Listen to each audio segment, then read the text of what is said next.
শ্রীধর নামে এক ভক্ত ছিল, জগন্নাথের ভক্ত। পুরী ধামে যাচ্ছে জগন্নাথকে দর্শন করতে। পথে দেখছেন সরোবরে অসংখ্য পদ্ম ফুল ফুটেছেন। ছেঁড়া কাপড়, ছেঁড়া জামা, গামছা আছে, গামছাতে কত পদ্ম ফুল তুলে নিয়েছে। জগন্নাথ, জগন্নাথ, আমি তোমার কাছে যাচ্ছি, তোমার জন্য কি নিয়ে যাব? একটা ভালো পদ্ম ফুল তুলে নিয়ে যাই। যেখানে পদ্ম ফুল তুলে তার থেকে 1 মাস দূরে জগন্নাথ ধাম। পদ্ম ফুল গামছায় নিয়ে যাচ্ছে। 1 মাস হাঁটতে হাঁটতে কিন্তু পদ্ম ফুল গামছার মধ্যে পচে গেছে, পচে রস ধরে পড়ছে। কিন্তু সেদিকে লক্ষ্য নেই, তার একটাই লক্ষ্য, এই পদ্মগুলো আমার জগন্নাথের চরণে দেবে।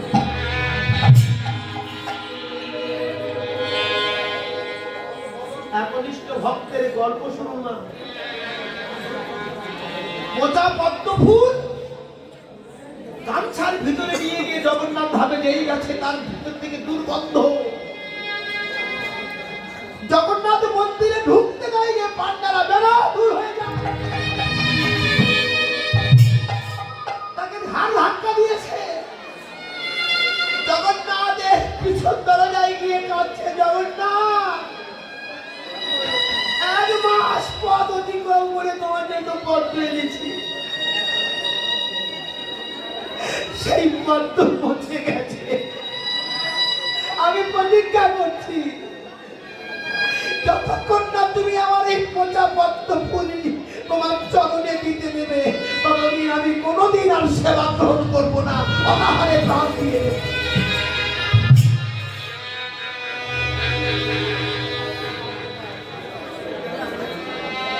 ভক্তের আকুলতা, ভক্তের ব্যাকুলতা। রাতের বেলায়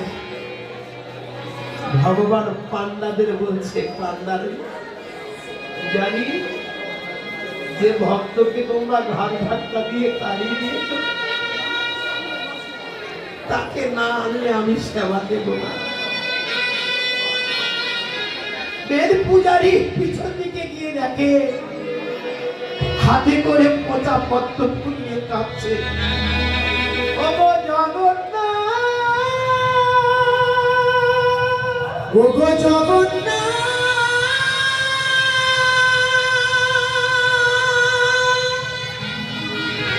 ওগো জগন্নাথ, ওগো জগন্নাথ, তুমি আমার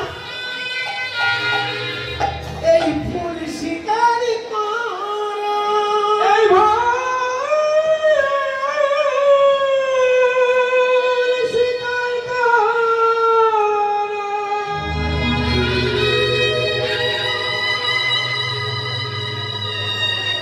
মন্দিরের পূজারীরা ছুটে গিয়ে দুটো চরণ জড়িয়ে তোমার পদ্মটা দাও, আমার সঙ্গে এসো। পচা পদ্ম নিয়ে যেই জগন্নাথের চরণে দিয়েছে, সঙ্গে সঙ্গে পচা পদ্ম শুদ্ধ পদ্ম ফুটে সারা ঘন্টায় একেবারে গন্ধে গন্ধে পরিপূর্ণ করে দিয়েছে।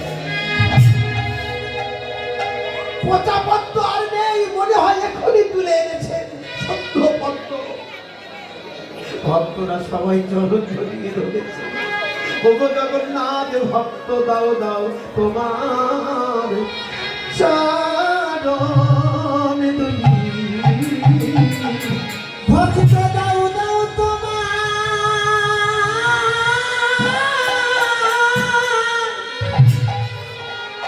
চরণ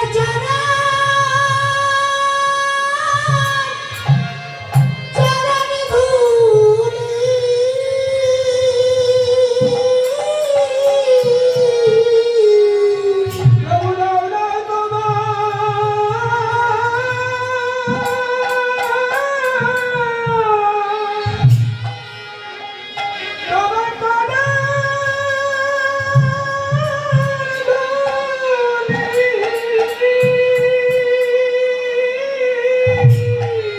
তোমার মতো যেন ভক্ত